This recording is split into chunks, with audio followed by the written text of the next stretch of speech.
Hello, everyone, and welcome to the Cincinnati Cabinet of Curiosities presents Hometown Haunts. I'm your host, Kat Klogo, and tonight with me in the shadows is Christina Wald and Jen Kohler. But right now we have a returning guest, Amy Hasselbrock. You'll remember her from episode 15, where we told about the story of Edith Klump. Welcome back, Amy.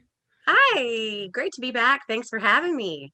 Yes. Oh, this will be a fun discussion. Before we dive into it, though, I want to remind our listeners that you can find us at Sin Cabinet Curio on Twitter, Cincy Cabinet of Curiosities on Instagram, and now you have a new email you can send us your hometown haunts to, which is hometownhauntedmail@gmail.com. And also, we're an official podcast on iTunes. You can find us on YouTube as well. Please like and subscribe and share this goodness with all your friends who are into spooky things. And tonight is a wonderful true crime show again, because we have Amy. This is Arsenic Annie of Cincinnati. Listener discretion is advised because we do talk about murder on this episode. Lots of murder. So much murder. So much poisoned men.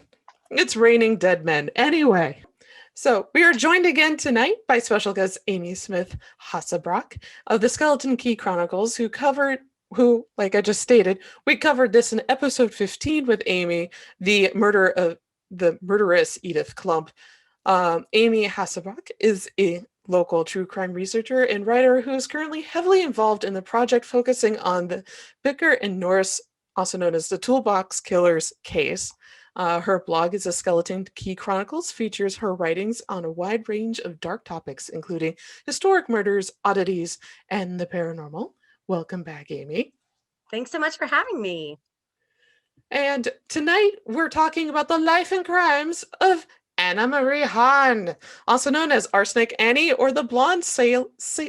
I wanted to say Sailor. Am I the only one that keeps reading it that way? It's the Blonde Slayer. Yeah, the Blonde Slayer. Or the Cincinnati Slayer. For her murders of 5 men in Cincinnati from 1933 through 1937. We've got a historic crime today. Yeah, she was a busy lady. She was busy. So what can you tell us about her, Amy? Okay, well, we've got our lovely Anna Marie Hahn. She was born Anna Marie Filser in, I don't know if you're familiar with that picture of that castle that belonged to King Ludwig. It's up on a hill. It's the White Castle. He was known as the Swan King. Oh, is that the Cinderella Castle? That huge one? Absolutely. So Anna Marie Hahn was born Anna Marie Filser. Hahn was her married name, and she was born in a region of Bavaria that's actually best known for King Ludwig's castle. He was a really famous king in the area and had this beautiful white castle up on this hill. I mean, it's a real place. People visit all the time. But her little village that she's from, it was called Fusen, and it's right there at the bottom of the hill where this gigantic castle is. So I thought that was kind of an interesting tidbit. She came to the United States. She was sort of exiled here by her parents for shaming the family when she became pregnant as a youngish woman. She wasn't exactly super young for the time. She was 19, but it was enough to shame her parents. And they made some arrangements to send her here to Cincinnati with a family member who had already come over from Germany. He was actually the stepbrother of her mother. And his name was Max, and his wife's name was Anna. They were Max and Anna Doschel. They lived here in Cincinnati, and they agreed to have Anna Marie come and stay with them. And they actually paid part of her fare to get her over here on the ship that she came over on. $236 to be exact, which was a pretty penny back then. Oh, and yeah, Max, that is. Yeah, Max definitely wanted the money back. They made arrangements because Anna was going to pay him back. And really, in hindsight, Max was one of the first of many men that Anna swindled. But he was lucky to make it out alive. But she did indeed come over and never paid him back for that trip. Her time with the Doschels didn't last long. She came and got a job working at the Alms Hotel, and they noticed she was spending a lot of the money that she was earning on personal effects and not paying them any of that $236 back. So they were not liking that at all. And then one day she just up and disappeared, um, and they lost touch with her.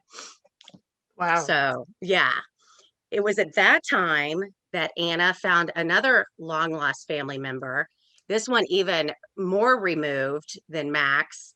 Um, she met a man that she called Uncle Carl or Uncle Charlie. This guy was a relative, not a blood relative, through marriage.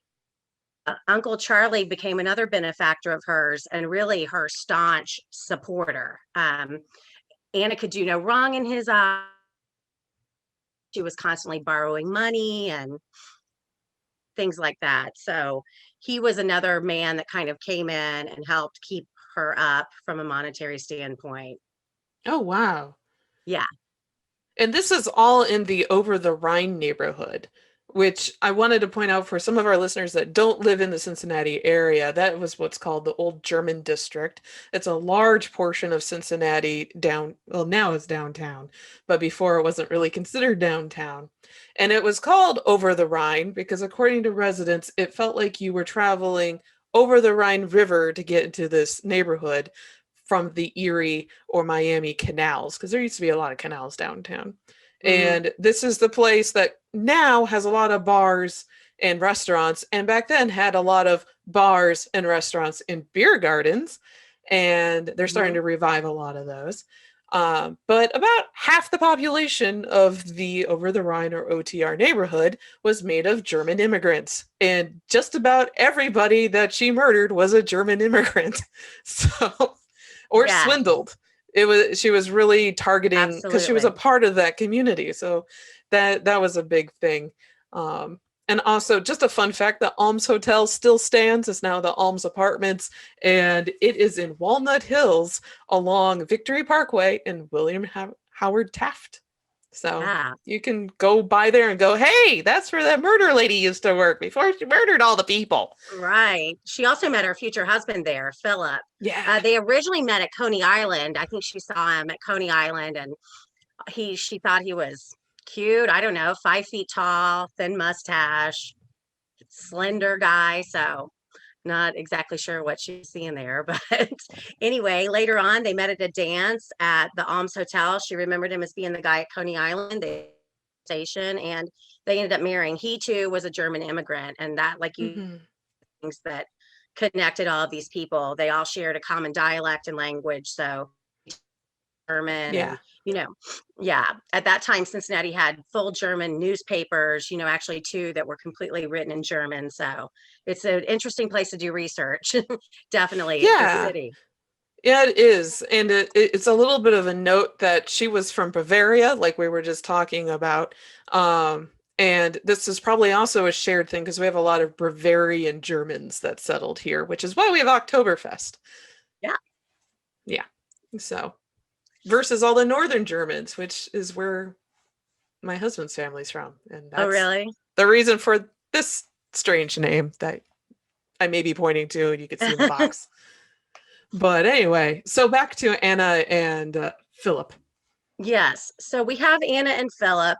Philip's the little wiry man. He works at Western Union, Telegraph, and Telegram. Um, he works the overnight shift, which is really convenient for Anna Marie Hahn because sometimes she likes to take her gentleman friends back to her home and pretend like she's a single mom. So they might come at 7 or 8 Ah, in the evening, have a beer, husband's off at work, everything seems copacetic. It seems like her story jives. So that was just an added layer of a way that she would perpetuate her stories of being this, the single mom, always like running on, hard luck and borrowed time. She had a story for everybody. She was known for, the story of Anne-Marie Hahn is interesting because she dressed up as a nurse. She literally would mm-hmm. wear a nurse's outfit. She would advertise her services as a nurse and a housekeeper and elderly caretaker, but she made no bones about going in full nurse's attire, even though that was not at all her profession. I always thought that was kind of interesting and a little extra weird. Like if you thought about it in today's world, completely masquerading as a profession that one wasn't.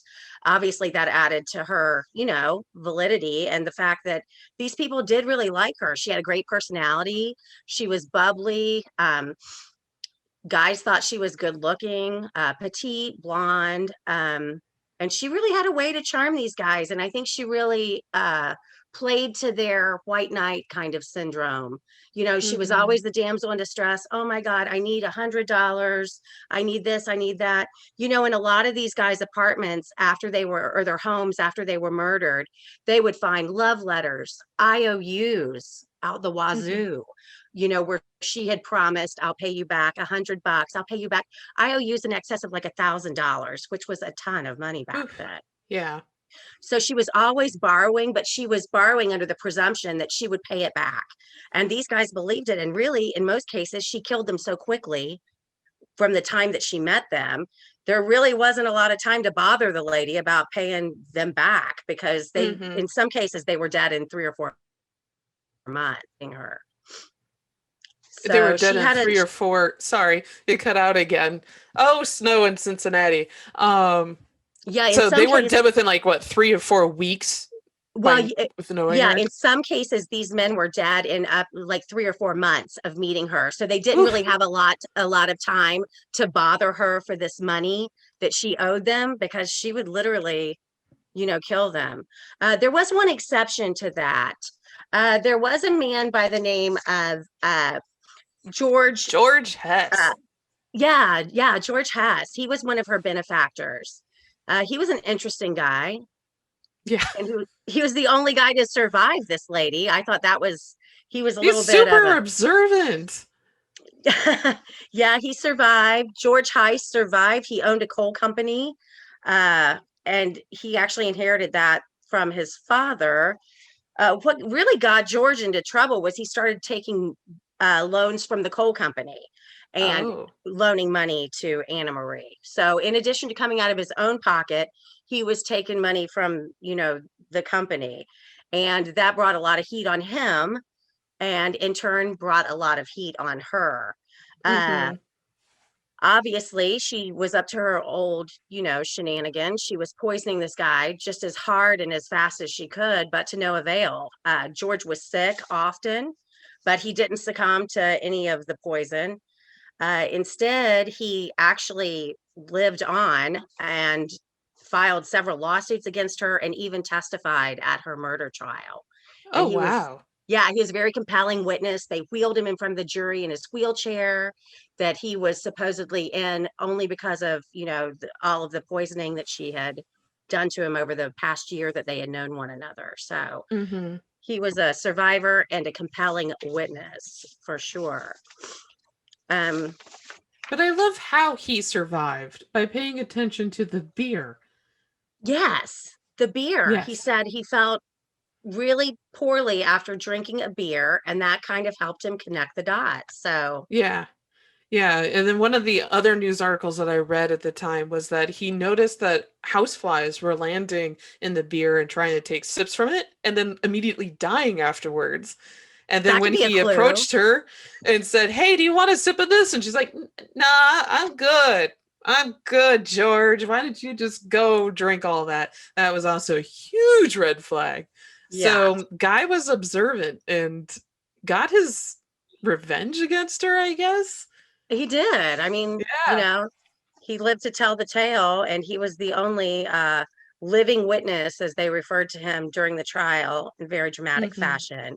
Um, it's interesting because she started her first victim, first that we know of for sure, was Ernst Kohler. He was a Teamster. He Sorry, lived in, Jen. Her last name's Kohler as well. yes, this is Ernst Kohler, maybe a long lost relative. Um, Mm. the wealthy Teamster. a wealthy teamster who was a union leader. He actually lived at this beautiful home located at 2950 Coleraine, and it was built and designed by Charles H. Blackburn, who was a prominent Cincinnati criminal lawyer. So that was a guy that had a ton of money, and he built this beautifully appointed home, 3 stories, beautiful moldings and staircases and finishes. So this Ernst Kohler guy apparently did really well for himself, lived in this home. It was so big and he had gotten older, so he rented out a room below to his son, who was a doctor. The doctor had his office there, and he was treating his father for esophageal cancer. Ooh. There was some other rooms for boarders, and he took one of those rooms. So Anna and Philip moved into one of those other rooms, and you have basically this makeshift family living there. Anna quickly moves in, and under the father's good graces, what a lot of these old guys did, and started, kind of falling in love with her, changing his will around. She was very manipulative, would go immediately and have these guys start changing around beneficiaries and whatnot. Mm-hmm. It's She elder did. abuse, basically, is what she was doing.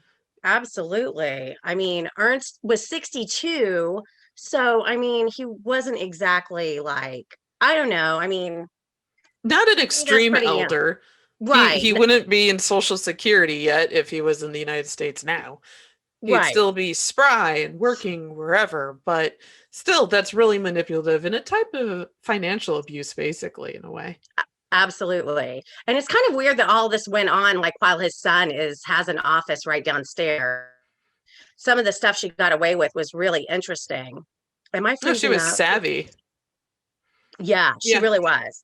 The interesting thing is that living at Kohler's house, she had access to this son's doctor's office. Okay, Mm-hmm. where he has an imaging office. Oh, Apparently, she would go in there and use the phone all the time, and he caught her in there once using the phone. I catch her stealing his prescription pads. ish. She, which she also did. He's the prescription pads and wrote multiple prescriptions for, and would take them around the corner Oop, store oop, where she we're had losing befriended the you, Amy. pharmacist. Are we okay? Just Yeah, tell me you where may to just go have to back to. repeat where she would take the prescription pads, and then I didn't catch what she would have filled at the pharmacy. Okay. Okay. So the thing about living there with Kohler's son is she had office. She would break in. Well, not okay. The thing about living there was she had access to Kohler's son's doctor's office, where she would access occasionally. At one point, she came in to use the phone, and he caught her. There were other times where she came in and stole his prescription pads, and he did not catch her. She was writing prescriptions for morphine. Ooh, She would take them around the corner to rob. Did I freeze again?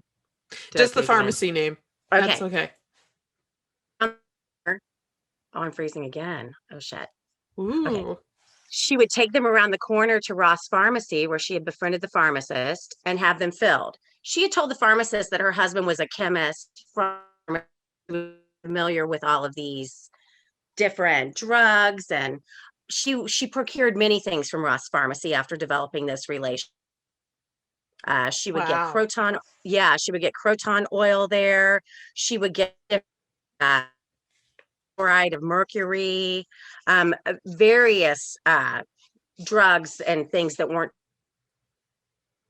was able to procure at Roth's because of her relationship with Mr. Roth, the pharmacy owner. Anyway, where were we? We were with Roth Pharmacy, and that's how she was just getting her Yes, menagerie of deadly poisons was from absolutely. her access to this pharmacy and all these medical pads. And which brings us to what one of the detectives says later after the warrants have been served and they go through her house. But anyway, Okay. so is this also when she's working in the bakery, or is this after she was working in the bakery in OTR? Okay. Well, was she had gotten a ton of money from Uncle Charlie. Uncle Charlie, the guy who was sort of her distant relative through marriage. She had gotten this. He was a banker by trade, and he had lots of Union Gas and Electric stock, and he Oh. was giving that to her. Oh. So what happened was in 1930, she took some of this money and went back to get her son in Bavaria, because when she came originally, she came solo and left Oscar there with her parents. In 1930, she took some of this money that Charlie had given her, or Uncle Charlie had given her, went back and got Oscar, came back home, and within a year or so started selling all of that stock off. And she bought a bakery at first. People were wondering, how did this lady get this money to buy this bakery where like everybody's in the depression right now? Nobody's got a dime, and she's starting this new business. She did, and she did that with funds from selling that stock that Uncle Charlie had given her. The bakery was at 3201 Coleraine, in her same area. A lot of her victims, as you said, were in OTR in the old German neighborhood. The bakery stayed open for 1 year. Another interesting thing is that she was running like sort of like a bookie kind of thing out of the bakery, like taking gambling bets and whatnot, because that was really her favorite pastime, it seemed, and probably why she was taking a lot of this money to pay for her gambling addiction, which Yeah, she seemed was pretty burning through thousands of dollars. massive amounts of money for back then. Massive Yeah. amounts of money.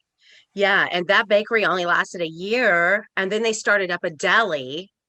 This was their Oh. next business venture. They started a deli, her and her husband, at 3007 Coleraine, so same part of town.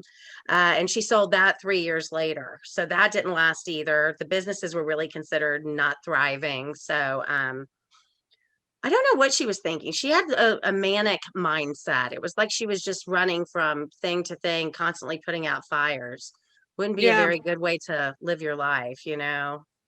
No, But I am wondering if she had some mental health that, I don't want to say issues, but like suffered from bipolar or some type of manic thing.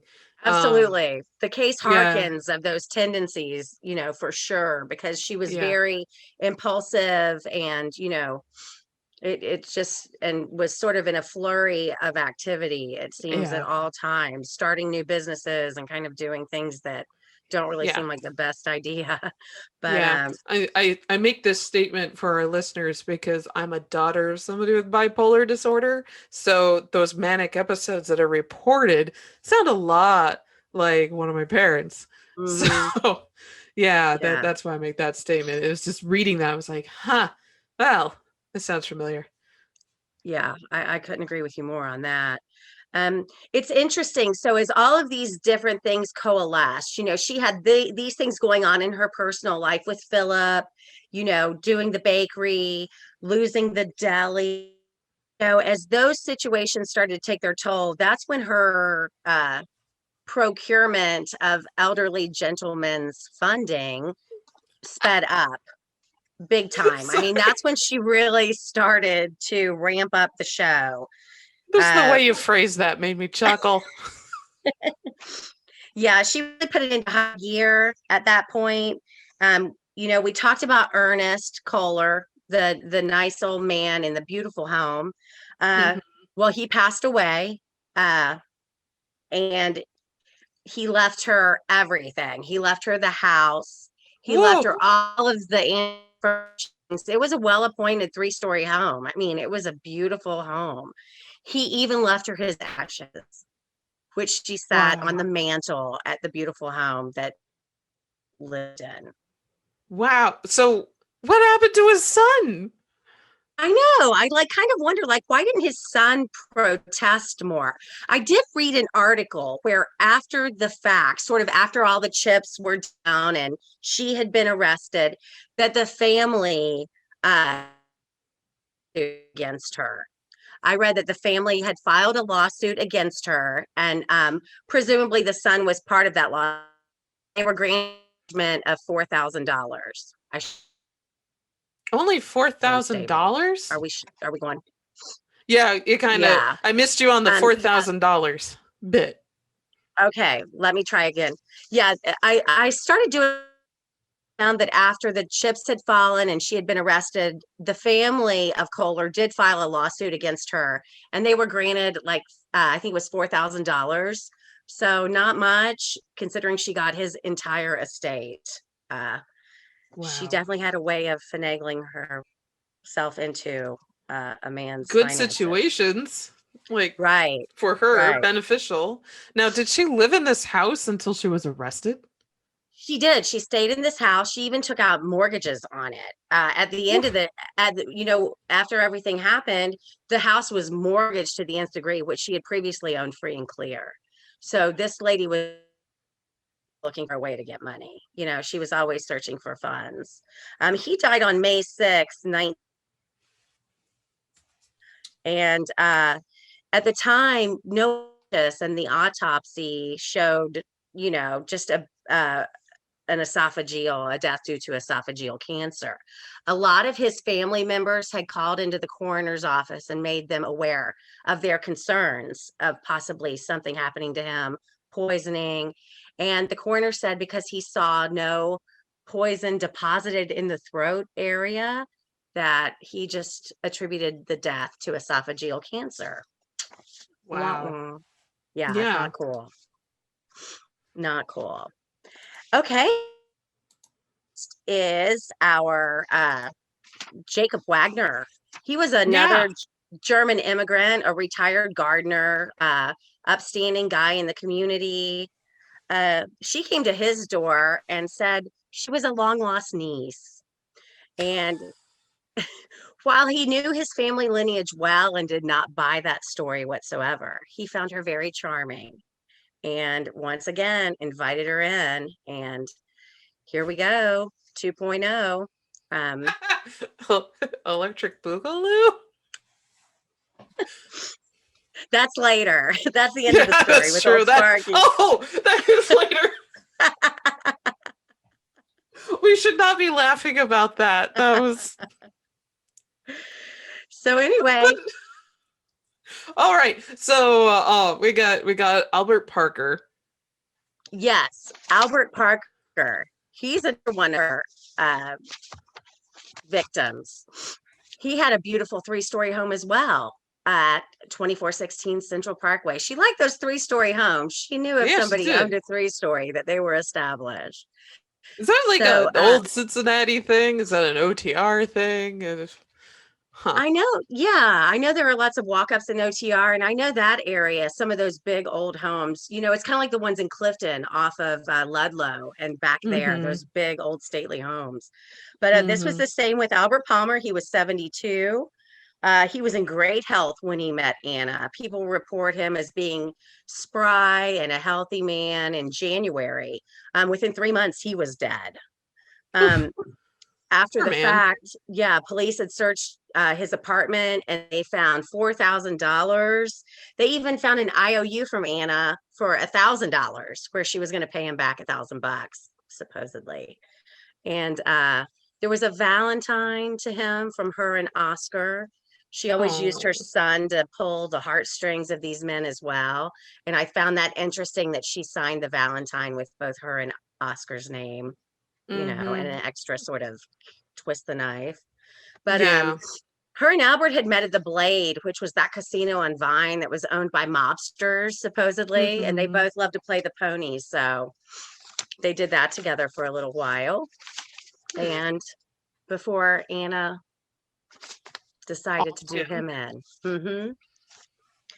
Yeah, we've got multiple victims here. After Albert, we've got Jacob Wagner. Jacob Wagner was the gardener, another German guy. Um, she told him that she was his long lost niece. She showed up at his door. Mr. Wagner having a great knowledge of his family history. Mr. Mm-hmm. Wagner, having a great knowledge of his family history, knew he didn't have a long lost niece, but he bought the story anyway. And he liked her. He thought she was a nice girl. She hung around. He was dead by June 3rd of 1937. So that was another just a few months long sort of relationship. It's Mm-hmm. interesting. Wagner had a neighbor named Luella Kohler. And Anna had brought over some ice cream to Luella one day. And this is kind of interesting because this will kind of come up later in the story. After Luella ate the ice cream, she had to be hospitalized. Oh. During her hospitalization, her room was burglarized and there was money and jewelry stolen. Oh. Yeah, and she Hmm. lived right next door to Jacob Wagner. Uh, you know, a lot of these pieces were kind of put together after the arrest, but it's really interesting to see like no one was safe around Anna Marie Hahn. She was down to hustle anybody. Uh, Mm-hmm. what's interesting too about the Wagner case was really what did her in there, and this was the case that she was ultimately arrested and tried for, is Jacob Wagner, was she had forged his will and Oh. changed everything around. His will left her $17,000, which, Holy smokes. right, left her 17,000 bucks. And what really got her caught about this and was the great evidence they need was she had forged the will, but with a date prior to her ever meeting him. He had the Oh. will. The will was drawn up in January. She didn't even meet him until months later, but she neglected to change that date. So even though she went in and changed some of the verbiage around, the date still stood, which was an indictment against her because she hadn't even met the guy yet. So Right. did you get all that? Sorry, it Yeah, was I did. I was wondering, just one, $17,000 in 1930s money has to be a bonkers amount now. It is. And I did a correlation thing. Keep talking, and I'll find how much it's yeah, worth. and I also wonder how she was able to forge the will if she had like a typewriter handy and then whiteout. Like, how are you going Right? to They make didn't. somewhat convincing will forgery? I Like, mean, did she right? just find the beneficiary, white it out, put it into a typewriter, align it just so, and then very carefully write her name correctly and hoped it fit? Yeah. I mean, So, people were not double checking stuff back then. Everything is do people almost double check stuff now? That's also a no, good question. no, they don't. And people like Anna Marie Hahn rely on people like that because it's Yeah. unbelievable how often the Yeah, things exactly. retrospect. But okay, so that was Jacob Wagner. Um, I thought the Luella, his neighbor thing was interesting too. Like she just sees this lady, hey, let me poison this lady and burglarize her apartment while she's in the hospital. There must have been something in the apartment she saw that interested her, if it was her. I Yeah, mean, it may not have been. It could have been any number of people that lived around that area or right. visited the area, but that is kind of an interesting coincidence. Yeah. Maybe it was ice cream from her deli. I don't know. All I know is it had her special ingredient in it. Arsenic Mm. for that tangy aftertaste. Okay, our next victim is George Zellman. He was 67 years old. He lived at 1717 Elm Street, so right there in the heart of OTR, as you mentioned. Um, he didn't know Anna long either. He became ill on his last visit with her. Uh, he had hired her as a nurse as well from an ad that she had run. It was interesting because he was one of the few people that was found to be poisoned with croton oil. Croton is a plant. There are different varieties of it. It's a house plant. You'll see it around. This particular variety, the oil from it can cause serious gastrointestinal issues, Ooh. sores on the face, internal bleeding. It's really deadly. It was used originally as a laxative. Oh man, Yeah. Right. that's a terrible way to go. In very scant amounts. And but she was giving it like full Oh, bore. that poor man. I know, right? Oh, Like that poor man. pretty horrible way to die. And her last victim that we know of was George Obendorfer. This was the guy, the Yes. whole Colorado Springs connection. Yeah, this was the crazy bit. Now, Zellman, though, I want to go back to him. He also left her a hefty sum of money. It's my didn't he? understanding it was like $17,000 again, her lucky Yeah. 17. Mm-hmm. Yeah. So she should have been just rolling in the funds from just doing this.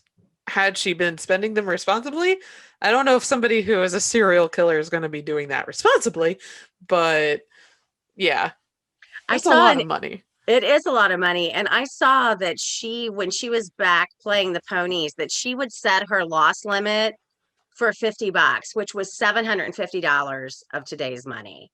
So when she Whee! gambled, she was ready to go. And her sort of mental number that she was lose is $750 in today's money. It's $50 back then.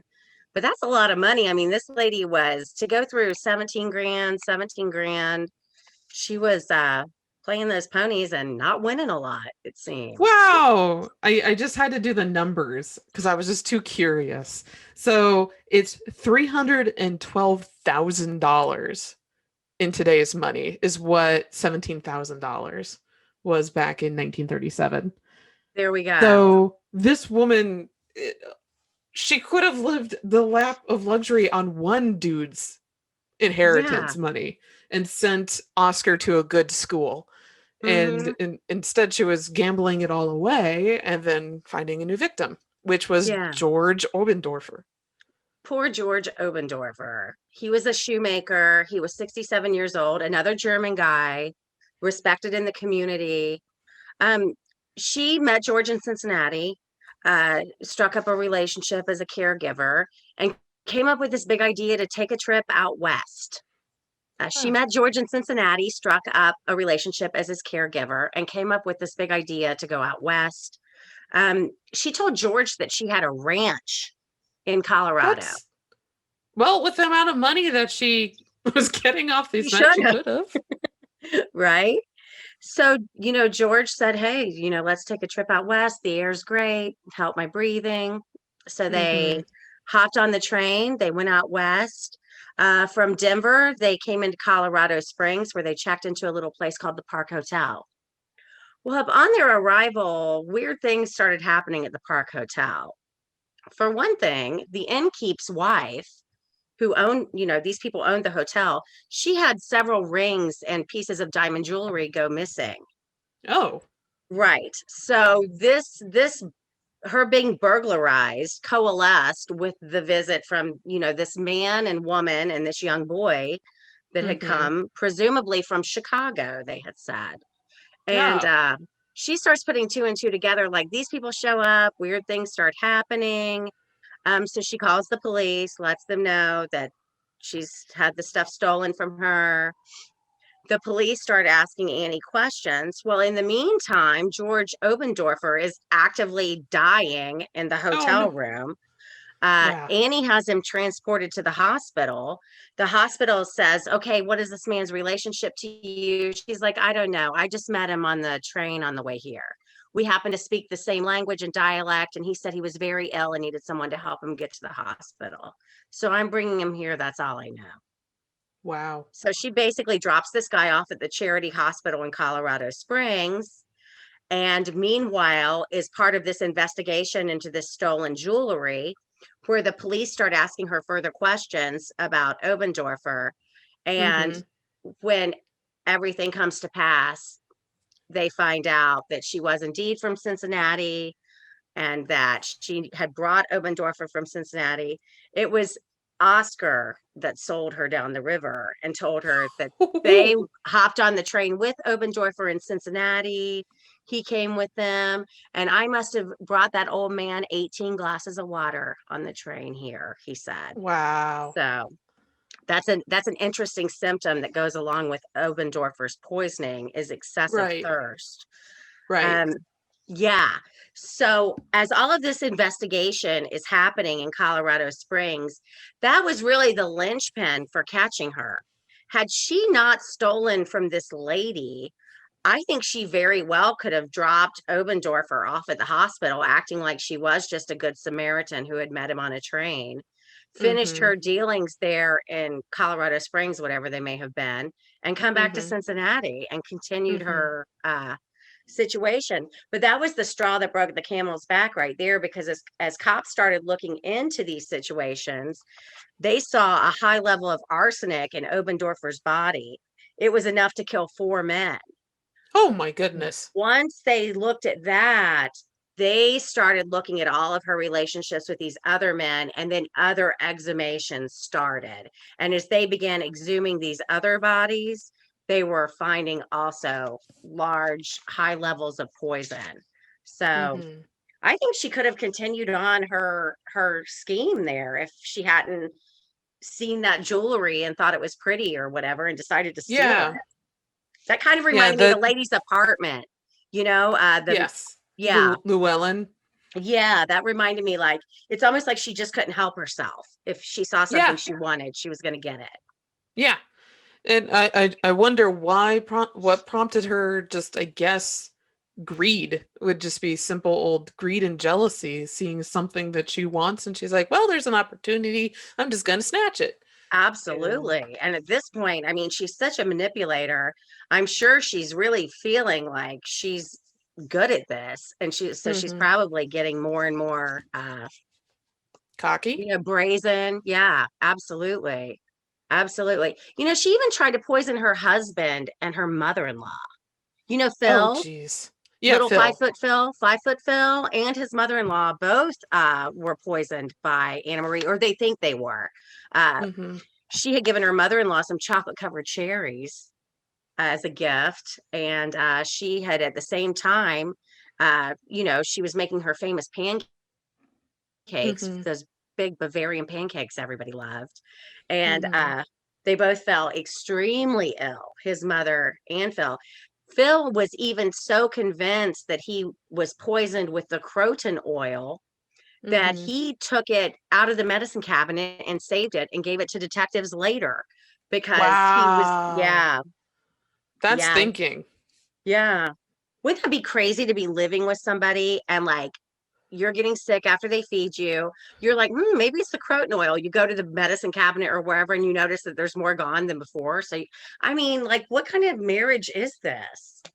Well, yeah, it's he's observant, just like George, was it Heiss was also observant that things were going missing, they were getting sick, and they put two and two together, Yeah, that all this medicine was being used, and who is it being used on? It's definitely not being used on Annie. It's not being used on Oscar. There are only so many people left in the household. So hmm. did he divorce her, No, they stayed or did they married. just they stayed married, but They stayed he was just married. doing that? People kind of accused him during the trial, and that you haven't even gone to see your wife in prison. He said, no, I've been there twice to see her. He was a rather apathetic man. He wasn't a man of many words. He wasn't really involved in, like, the hullabaloo of the trial. He didn't clamor on to any of that notoriety. He kept a low profile. um but Wow. Yeah, that's it, but probably for the best, though I don't think he was involved with Oscar afterwards either. no, it's my understanding, No. like, that Oscar was just adopted by a family in the Midwest, and Mm-hmm. went on to join the Navy, I think. Was it the Mm-hmm. Navy? Yeah, it was Yeah. the Navy.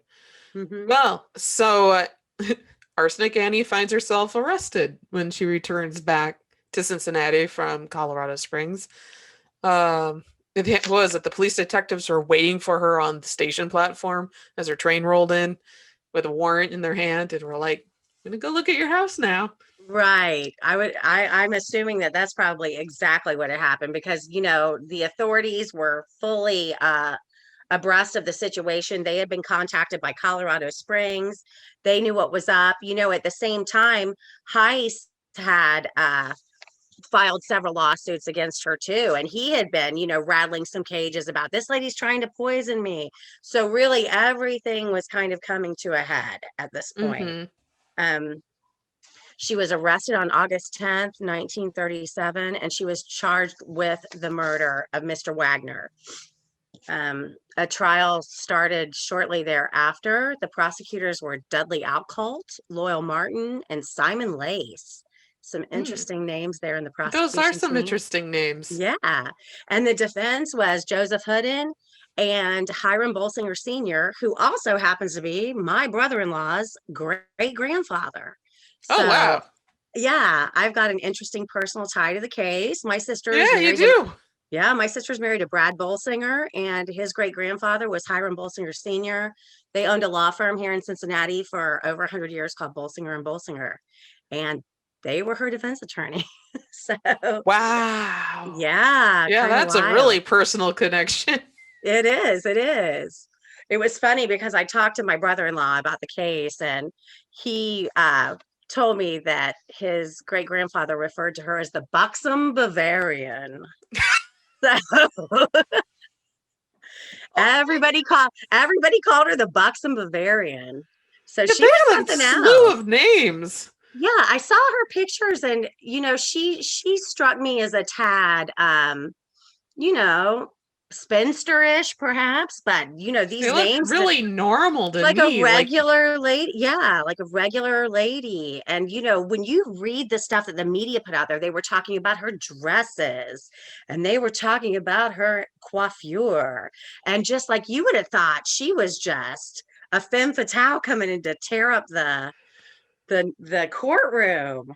it's But just like Edith Klump. It's like, right. it's both of these women were really, like, definitely with Annie, she did her hair. That was on point from looking at all of her photos. Oh, she did roller And set on point. yeah, that was on point. And her clothes for 1930 was also quite on point, just like Right. Edith was quite on point for the 50s. But the way they look and the way that they're described, there's a bit of a dichotomy going on. It is. It's And very Go ahead. I'm yeah, sorry. no, it's okay. The way to describe her during the trial and in the newspapers beforehand, like while she was in jail, is quite different than how they describe her when she's been electrocuted. Oh my I- goodness. like, but we could get to that in a little bit. Like, definitely, she was the buxom blonde. She's the Cincinnati Slayer. The blonde Slayer was also used a lot. Arsenic Annie wasn't as used as often, but I kind of like the alliteration of that one. I like the alliteration too. I think it's got a nice ring to it. Yeah, But arsenic wasn't the only thing she used. She used a lot of right. different poisons in her battery of poisons. So, um, yeah, so the trial kicked off. The judge was Charles S. Bell. It was interesting because Ohio and Michigan both have a law where they will allow evidence from previous crimes that will help tell the story of this Hmm. crime. A lot of places will not do that, but because of that, the jury was allowed to listen to all of these other poisonings that, investigators had determined were attributed to Arsenic Annie.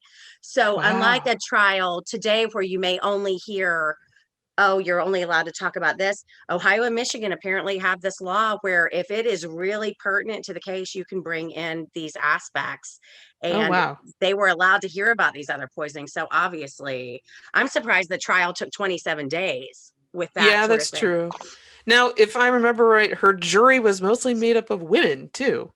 Yeah, 11 housewives and one young man. So I'm presumably in his 20s, I'm guessing, if they called him a young Yeah, man. that's an interesting makeup for a jury for those Mm-hmm. times. It That when I is. read that, I was like, wait, hold up. That's not usually who ends up on a jury in 1930 Cincinnati. Right. Well, you can certainly say she was convicted of it by a jury of her peers for sure. That is Because true. yeah, I mean, if you've got 11 housewives on your jury, I don't know if I want to be on the stand with 11 housewives on my jury, regardless of That's what why my her crime hair is. was on point. Exactly. I mean, that could be a bad scene, a really bad scene. But yeah, it would the trial, I mean, this was international news. Everybody was talking about the case. Like you said, when you look this up in the newspaper archive, stuff is coming out from all over the Oh place. yeah. This was a hot story all around the United States and even around the world, back in her homeland. It was all over the papers. Oh, could you imagine her family reading about what their daughter did in Cincinnati? Oh And my they're just goodness. like, Annie, what you doing? We sent you to America to fix this. You're not fixing it. Oh my goodness. Can you Not bettering even? yourself. Yeah, it's just, oh. You know that people looked at her family side-eyed, just like, Yeah. what's going on there? Right. What kind of monster did you raise? But Yeah, it happens. yeah. So, obviously her fate was sealed. Oh, well, okay. Backspace. Hmm. It's fine. Okay, she actually Anna Marie Hahn took the stand in her own defense. She denied Oh, everything. of Uh, course. yeah, sort of unconventional to put somebody on the stand like that, but they decided to. She It's a bold denied. move. It is a bold move, but I guess when your life is on the line, you may just need to exercise that one last thing. Maybe not the best idea. I don't know. This lady's goose was cooked. I think she was pretty much, I Yeah, think it was but pretty obvious. she thought she was so charming and so convincing. She probably thought she could talk her way out of it, like she talked her way Probably. out of any other issue she's had in Right. life. Yeah. So, no, Well, that wasn't working. the jury was not as nice as these old unsuspecting men because they convicted her and she was sentenced to death in the electric chair, old Mm-hmm. Sparky, as it were. And it was Mm-hmm. interesting. On November 10th, 1937, they did a whole sort of news conference thing and a new hearing to announce her fate. And it was determined, it was Judge Bell said that that on March 10th, she would be put to death by electrocution. And this was March 10th, 1938. Well, her luck wasn't quite out. She did file a few different petitions and appeals, and she went all the way up to the Ohio Supreme Court. But unfortunately, she would meet her demise on December 7th, 1938, in Old Mm-hmm. Sparky. It was attended by John Sullivan. Oh my gosh, I do not know if you have read the Cincinnati Enquirer recount of what her day in the death chamber was like. Yes, I did. Oh my goodness. This woman did not go quietly. She did not go gracefully. She did not. She No. screamed, she passed out, she had to be all but dragged She was to, disheveled. she Like was, her no longer compared to all blonde. the other depictions of her, she had disheveled hair, like she had just woken up. Wasn't she in like pajamas? Yeah, Um, she had like blue pants and an old brown raggedy shirt. Her yeah. blonde hair was like, grown out, and she had like a sort of a reddish auburn colored hair. She was screaming hysterically. She was unconsolable. She was being carried by the guards to the death chamber. She was calling out. Her electrocution was take place at 8 p.m. and she wasn't pronounced dead until 8:13. Mm-hmm. You can kind of account for a little bit of the histrionics there. At the last minute, she called for Father John Sullivan, who came to her in her time of need to kind of give his last rites. They started praying the Our Father, and she got to the part and deliver, and the big buzz came. Yep. So people were actually afraid Father Sullivan might be electrocuted because he was in Yeah. such close proximity to her praying the Yeah. prayer. But she got to the and deliver. She never made it to us from evil. She never Yeah. got to that part. Old Spartan gave her the juice. She started smoking. She was wearing Yes. Oh the my black goodness, leather the hood. descriptions of her smoking afterwards are just like as the smoke curled into the air off of her body. And I was like, holy, What? what? I did too. It's like the veils of white smoke. I'm like, all right. Like I can almost smell that. It's Yeah. so It's just her succinct. brain matter frying and coming out her ears. This is, And being an illustrator, you're very visual, and I'm just like, ah. Yeah. So, yeah. Yeah. It was a freaky description. It was over the I top. do have the description actually written down here in our notes. Oh, you do? Yeah, just a little bit about it. So, um just to recount what it was, this is from the Cincinnati Enquirer, and it writes, when they were in the midst of the recital, the current was applied at 8:09 o'clock. Her voice was stilled, and the current arced through her small disheveled body. Mrs. Hahn's last words of the prayer were, and deliver. She never finished the rest of the sentence, from evil, writes the Cincinnati Enquirer. Oh man. And I was reading that and it was just goosebumps. Total goosebumps. Total goosebumps.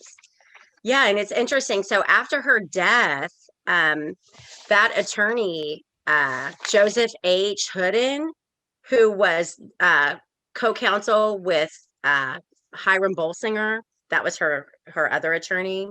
He said, "Okay, I've got all these letters from Anna Marie Hahn." Cincinnati Enquirer had this part of the Enquirer called the Crime Book, where they would feature these crime. It was still the Enquirer, but it was this special little expose thing they would do on hot crime cases. So the crime book had said, yes, we want the letters. And he said, we'll do it, but Anna Marie did it under the, precedent that she wanted to be paid.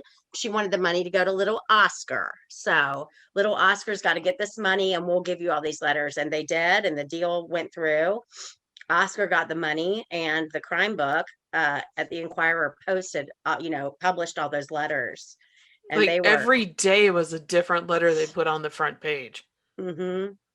Yeah. And it seemed like at the end of the day, she did admit to Zellman and Obendorfer.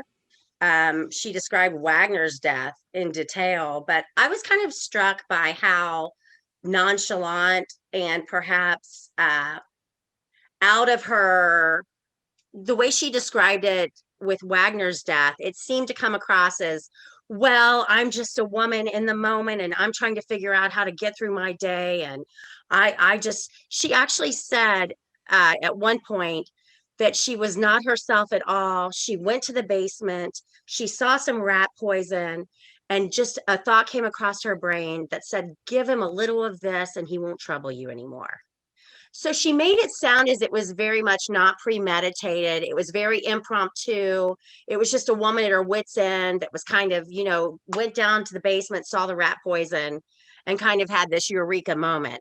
Wherein we know that that was not what was going on. I mean, this lady Right. had an MO. She was doing the same thing with all these people. It's just interesting that even though she went ahead and admitted to this stuff, she did it with such, I don't know. Yeah. She wasn't really telling the truth, it seems like, but Yeah, she was still trying to get that pity point, yeah, she get was out always of trying to jail. always trying to pull one over on somebody, even posthumously, Mm-hmm. so kind of Yeah. interesting as to what her personality, was there.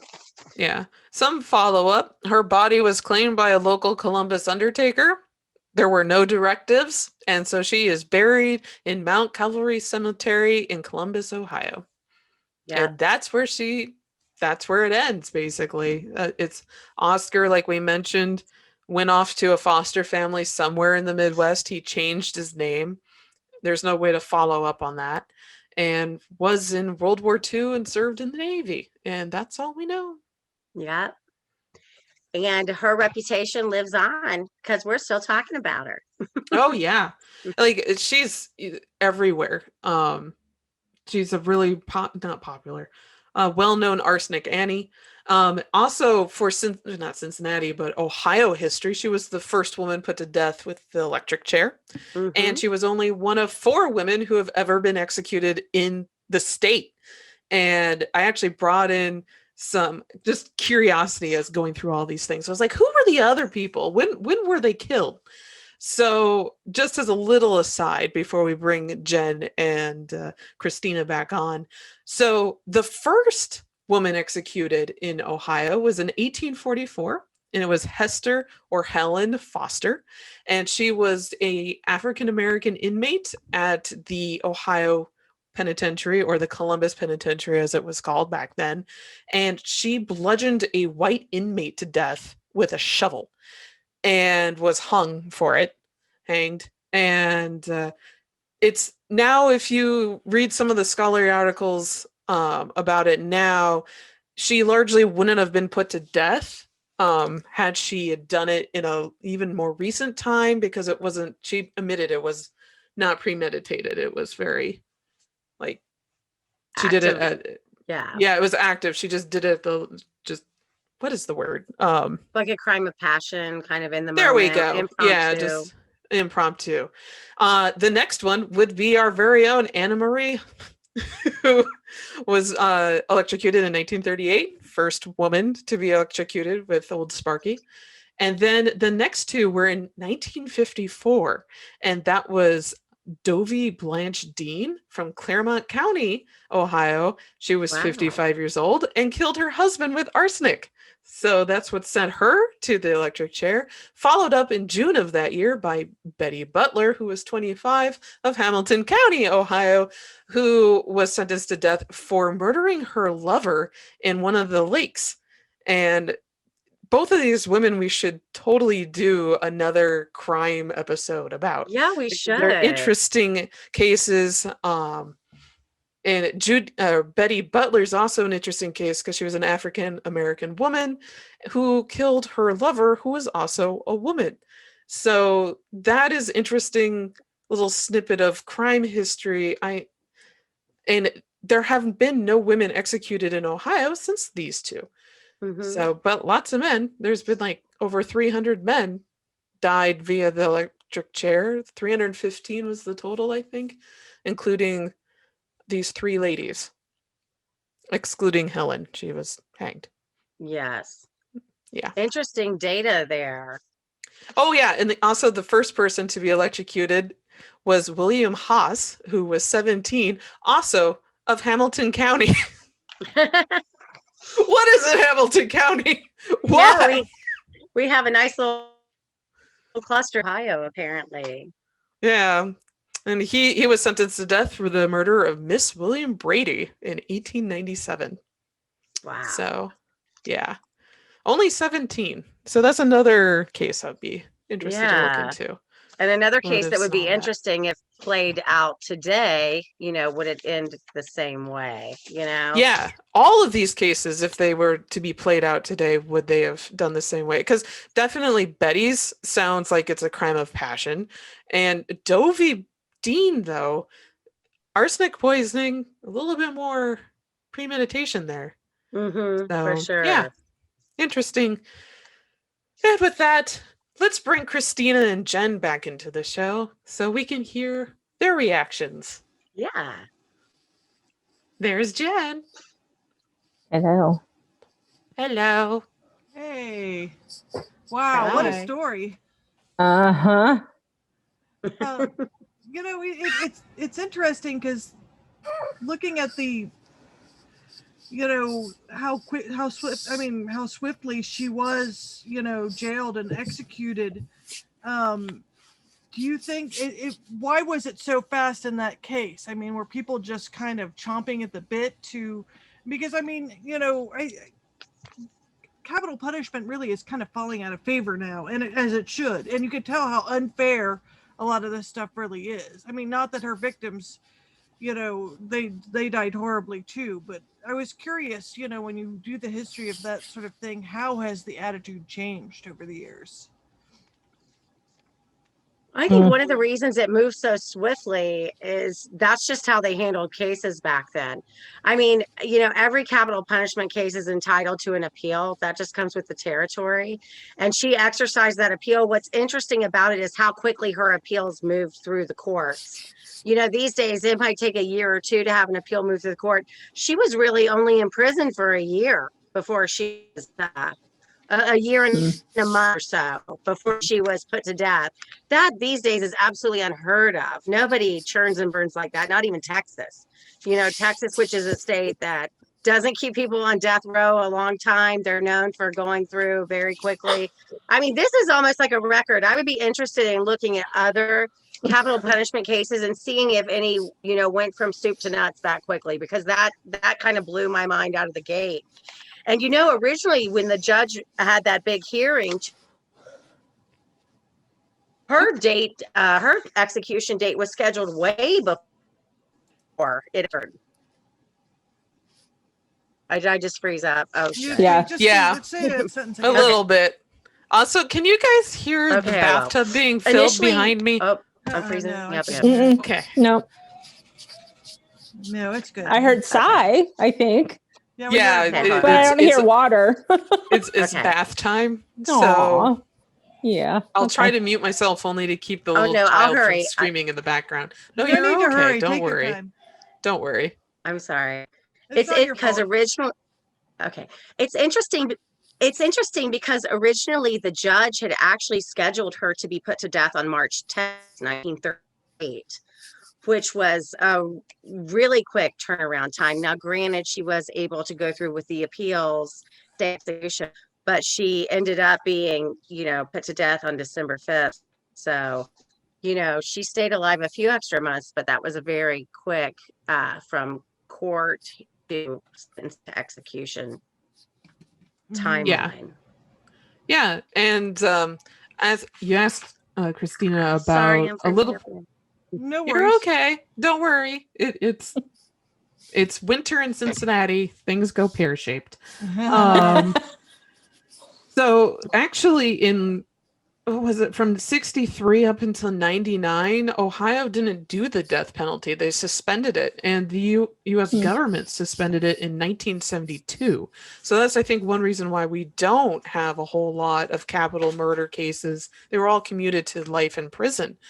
And especially with women, we don't have a lot. I think right now there's maybe 3 women in Ohio on death row, and they'll probably just age out by dying before they actually will ever see lethal injection. Not to mention, I think we actually ran out of a lot of the chemicals used to put people down. That sounds wrong.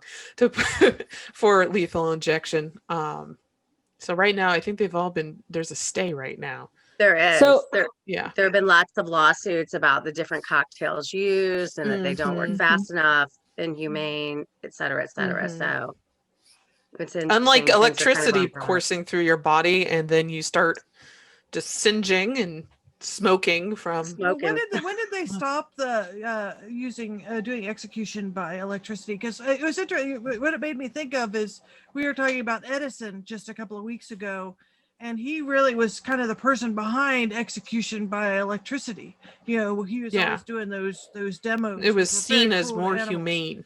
Yeah, which of course it's not humane at all. Right. You No. know. Well, more effective so- than a firing squad. Yeah. So the executions via electric chair were done from 1897 till 1963 here in Ohio. Are there still And states excuse the that use toddler it? laughing at that. That's just poor timing. And overall, in the United States, since 2018, 4 inmates have been put to death by the electric chair. So it's definitely fallen out of favor, but in some states it was used as recently as 2018. Not Ohio, though, as Kat said. Oh, interesting. I didn't think anyone was still doing it. I Yeah. mean, it really is, It's only recently that I think it was Utah was the last state that still hanged people. Actually, Really? wait, I said 2018. I should have said no state has used the electric chair since 2013. Okay. So But still, interesting. that's less than a That's still- decade. that's still right. I mean, hello, 5 years. Yeah, I mean it's an interesting story. Just, I mean, you occasionally hear, it'd be interesting to study like in a year or so. Do you think like quarantine because one thing about then, like her, preying on these guys, back then, I think it was easier for you to probably prey on someone because it was harder to get a hold of people. Do you think you're going to see an uptick of people that have been sort of murdered in the quarantine? I Like, do. I think I we're think so, already too. seeing that. I think we're already seeing that a little bit. And I kind of get an interesting cross section of that just based on what I do. I'm constantly keeping up with cases and murders around the country. And I really feel like the quarantine caused a bit of a murder blitz. I think it's going to cause a baby boom. And I think there's going to be simultaneously a death boom. Mhm. Because when people are locked up with other people, whether it be, in prison or in the privacy of your own home, things don't necessarily go well. Well, and I Yeah. was I mean, we've wondering. already seen abuse go up during Yeah. Skyrocket. quarantine. Children, so any vulnerable bit of the population, it's just been Mhm. terrible. Yeah, Yeah. and what if you were somebody who was that nurse that was murdering a bunch of people? Like, what if you had there's somebody? a lot of them. The Yeah. angel of What if- death from here in Yeah. Cincinnati. Well, what if you had somebody like that would just like murdering people and just said it was COVID that killed all these people? Oh, There I see could what you be, but mean. we wouldn't know that for years or until that person was caught. Right. Yeah, I mean, I'm sure we'll see stories like that because it seems like you see an uptick of this kind of crazy behavior. And because I think when things get, I think it's because things start getting confused and muddled and people don't, like what we were just talking about before the show started about how hard it is to get, what did you say? Like you can use certain photos from the Library of Congress because they don't have the staff there to approve it. Well, I think Mm-hmm. it's like that now too with all municipalities of anything. Like they don't have the staff there to do anything, and so they don't investigate things perhaps as well as they could. Right. I mean, it is a perfect opportunity, perhaps, to perpettrate some sort And you of don't have crime. the people in the crime scenes to be able to process them. Like there's only so much PPE that you have. So Mhm. you only have so many people that can enter a crime scene at one time to process it, and also people to go through and process all the evidence. Well, that's one thing that's interesting. What they've said, a lot of these crime shows have made people think that, like, a lot of municipal governments have a lot more money to solve crimes than they do. I mean, it's almost probably working out better where you have podcasts and people because they solving crime because they can actually look at the evidence, whereas you don't have staff to do that in most cities. No, you Right. don't. And what's really interesting too is people believe that because they see these things on these crime shows, the cops and the departments are up to speed on the technology, and also from a financial standpoint that the departments can afford this stuff. That is absolutely unequivocally untrue. The majority of these departments, even in cities the size of Cincinnati, are not currently using things like genetic genealogy. Mm-hmm. Crime we hear about on a daily basis. Genetic genealogy solves another case. So you're thinking in your mind, oh my God, surely every police department is using genetic genealogy. Absolutely not. We still have rape kits shelved from the 80s, and people are thinking about, genetic genealogy. It's a little bit of a pipe dream based on budgetary constraints and allocation of funds. It's very frustrating. Um, I know that we've worked a little bit to try to get the word out to Cincinnati law enforcement about genetic genealogy, and hopefully it gets there. I feel like that there are a few cases, that could be solved and helped along by that, but it is expensive. And, most genetic genealogists work for free. It's typically, they'll do a GoFundMe for a Jane or John Doe, or just, DNA Doe Project will just spearhead the whole thing and everybody's working for free. It'll be interesting when police departments and everybody gets up to speed and everybody can kind of start working together and communicating. I think a lot of these crimes will be solved lickety split. A lot of it's just been, departments not communicating with one another. Mm-hmm. Oh yeah. Along those lines with Golden State Killer, because I listened to Murder Squad with Paul Holes. I think he had Hey there, mentioned Murder Squad. love you. Yeah. We love you lots. But he had mentioned that he couldn't even compare his sample with another sample from another because the technology, he had to wait years for the technology in his office to catch up to what they had. Absolutely. And I was just like, oh, that's why. That's why that stuff sits for years and doesn't get tested. Mhm. Not even mentioning the money aspect of it. Absolutely not. And there are other aspects of it too. And I Mhm. see this a lot, with the case I'm working, in the late 70s and early 80s, a lot of these police departments just didn't want to talk to one another. There was a little bit of the "Quies más macho," we're going to solve it, and especially, in California, where every little beach community has their own police department. And then you've got the LAPD presiding over the whole thing. And then you've got the sheriff's department.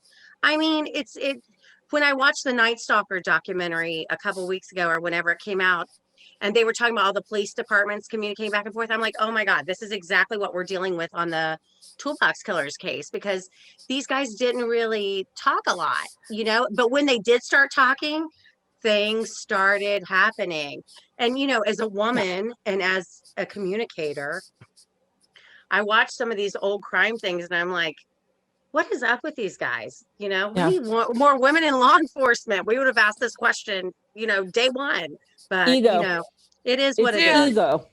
Well, it Absolutely. reminds me of the Whitechapel murders too, with Jack the Ripper, because you had the London police and Whitechapel not talking to one another and like actively destroying each other's evidence. It was extremely Absolutely. frustrating. It's absolutely So- counterintuitive. It makes no sense to me logically, but Mhm. hopefully we're moving past there, and I feel like more people are like in the know as to what's going on in their local police department. With the advent of the internet and stuff, people are just like plugged in. I don't feel like it's ever going to be as bad as it was. Well, I feel like there's Let's got to hope. be a silver lining. Yeah. Yeah. Part of this case also feels like, and this happens in a lot of immigrant communities when you have murder cases and stuff, where people speak a different language than the police and stuff like that, and people are being abused, that it doesn't get as much attention. Like when you hear about, really, it's a lot of different. We've had waves in the U.S. of people coming from China, from Mexico, from Ireland, and a lot of those communities, spoke their native languages. And if there was a murder kind of case, it wouldn't get the attention from the police. Absolutely. And it seemed like she was going after people that didn't speak English as their first language. That's a good Yeah. point. Yeah. And there is an issue with serial killers of, I guess we call them minority groups, happening right now. And what is it? Oh, Jen, maybe you know this. It's affirmative murder, I believe. They were just on Jensen and Holes, the murder squad. Oh. And it is a podcast dedicated to just minority groups and Yes. murders that are happening there and bringing them to light. Yes, affirmative murder is the podcast. It's wonderful. I love listening to these guys, and it brings in a whole new just viewpoint and broadens your horizons for what's happening around not just our country but other countries. We also have the murdered and disappeared Indigenous women of Canada and parts of the United States, and I'm forgetting the acronym right now, but also that's another murder squad thing where they're bringing in more light about these women that are just disappearing. And we also have the trans murders that are happening around the United States, where we're having trans people who are brutally murdered and just found in alleyways and in dumpsters. And we may have a serial killer targeting that particular community. So there's a lot of communities that are being targeted that are not getting the airtime they really should be getting. And thankfully, because of podcasts and stuff, go, Jen, what were you going to say? No, because along those lines, I think a lot of it has, and I know I've said this before, don't assume. I think it goes with assumption, right? Like a sex worker can't be raped. We all know that's BS. Yes, they can, or a woman can't murder. Yes, they can. It just, it boggles my mind when the police obviously don't have the right person, but they just dig their heels in and say, we think this is the right person. It fits our theory. It fits everything. You're stupid. You don't know what you're talking about, public, and then, or somebody's acquitted and proven not to be the killer, but they still will not go out and find the actual person that did it. So that person just gets off scot-free, and this other person has to live with the stigma of what the police have done. And I don't know what the answer is for that, to correct that, other than don't assume. And if you have one question, you answer it, and then it's the scientific method, right? You get the answer, no matter what that answer is, whether you agree with it or not, you have to go where it goes, right? But the scientific method takes work. God forbid. Well, and then there falls in line with the money and the time, and I understand police officers are burnt out because they work like crazy and work very hard. And same with homicide detectives. I can't imagine having to deal with that every day. No, it's just difficult. Well, and even like, if you get burned out at your job, you just don't care anymore. True. So, and that's how all those rape kits just sit there. Yeah. Or you get evidence for any type of crime that gets mishandled, mislabeled, or just put in a plastic bag and set in a really hot storage locker. Well, congratulations, you've just ruined all the evidence that was in there. Hey, can I ask a question that I was really curious of? You said she wrote a 20-page confession. What were the circumstances of her writing the confession, and what did it say? Did it say why you said she confessed? Did she say why she did it? Well, she did that specifically for monetary. So for her, it was all about the money. It was always about the money. Yeah, she gave this to her attorney and said, "Hey, have this published in Cincinnati Crime Book. Get some money off these guys and give it to Oscar. I'm going to give you all of these letters. It's going to give a detailed confession, but I'm going to do it under the caveat that you make sure that Oscar gets recompense for this from the Cincinnati Enquirer." And she did it. She didn't do it out of, the kindness of her own heart or whatever. She definitely, put a dollar sign on that. Do you think she told the truth in it, or do you think she embellished it? I think she did what, I think she told the truth, but she told it slant. I don't think she told the complete truth. I think she told the truth as she wanted it to be. She didn't even touch on the murders of anyone other than Wagner and Obendorfer and the other gentleman, George. Oh my goodness. There was a lot of Georges. George Zellman. Yeah, she had a George. I think we had three. A lot of Georges, but George Zellman and Wagner and Obendorfer are the only ones she even discussed. Wagner she discussed in detail. And as I mentioned, she made it sound kind of happenstance. Like I just went downstairs and I saw the rat poison and, yada, yada, just yada. was like, this would be great in coffee. Right. It reminds me of, what delicious. I thought about it. Out of the movie 9 to 5, when Dolly Parton and everybody's in the thing giving the rat poison. Yeah. That's literally what went through my mind. I was cracking up. I watched that recently. I really like that movie. I love it. It's and one of my all-time completely relevant today. Completely relevant. Totally. Yeah, it's scary, but it is still extremely relevant. So she kind of made it look like it was an accident, and did she kind of make herself out? I mean, did she take responsibility for her actions at all, or did she? Because it sounds like she had a huge gambling problem. Yeah, that's an understatement of the year. Go ahead, Kat. Oh no, it was, she had a huge gambling problem. So for those who are playing at home, the two people that she did not say that she murdered were Ernst Kohler and Albert Parker, which were, I don't know if they were the first. Ernest was the first. I don't know if Albert was second.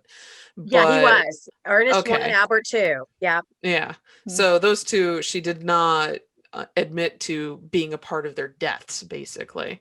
And I don't. They were, they were clearly premeditated Like, she knew what she was doing. And yeah, she was just trying How to is- save herself and Oscar with the 20-page confession. How is Yeah. poison not premeditated?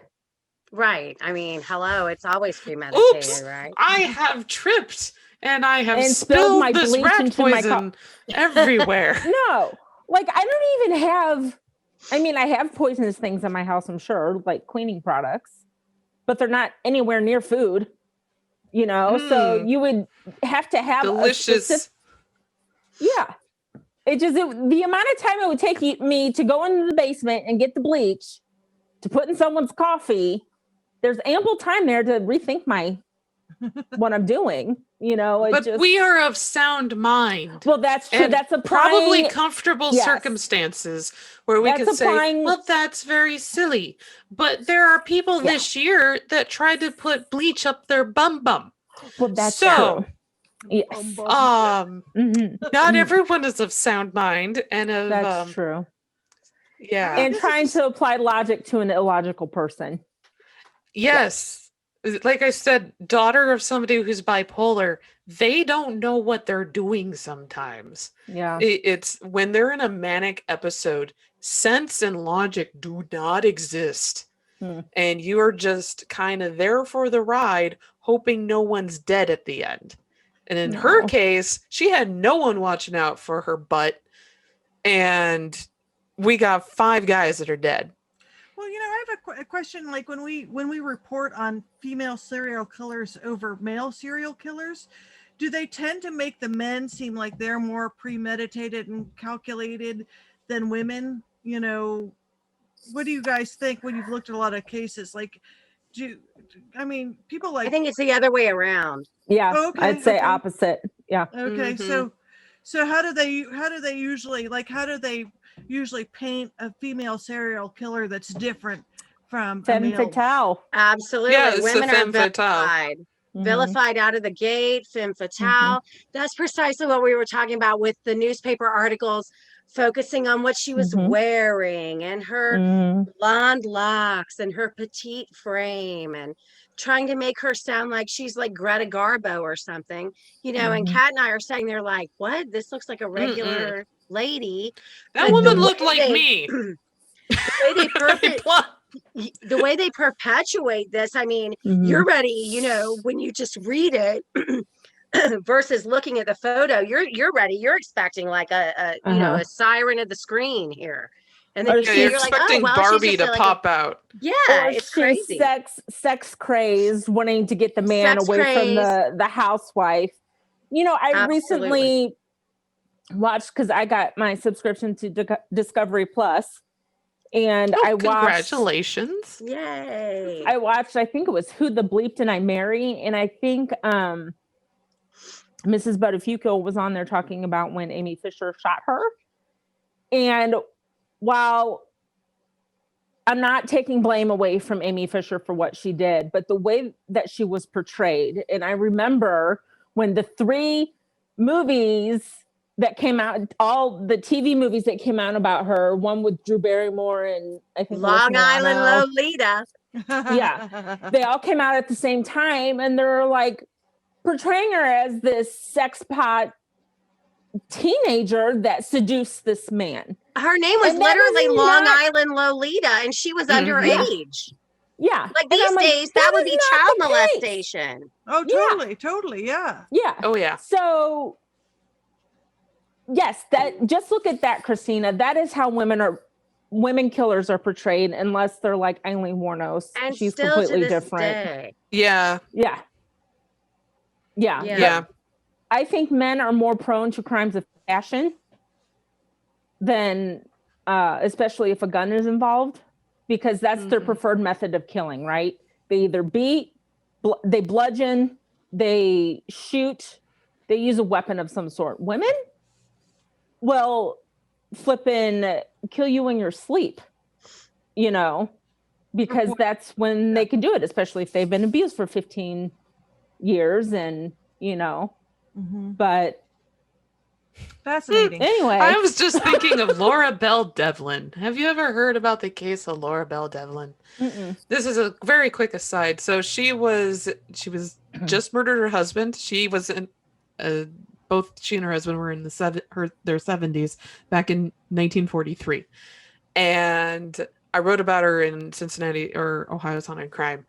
And she killed and dismembered her husband and put him in her stove and in her wood burning potbelly oven or stove, I guess, and tried to cremate him at her own house and then spread his bones and ashes all over the backyard. Wow. Okay, She that's was- ingenious thinking. And her intake photo at Newark, I think is Newark, the Old County Jail there, looks like something straight out of an Alfred Hitchcock movie.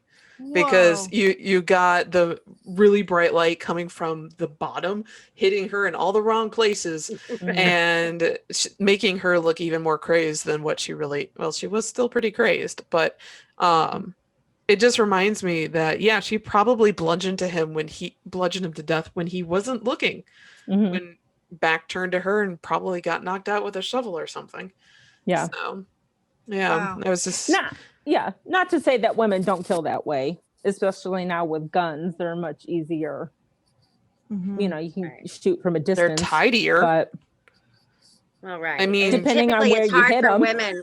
Typically, it's hard for women to beat a man to death with their bare hands because we're just usually not as strong as some big strapping dude our same age. So, Well, and this is particularly shorter too.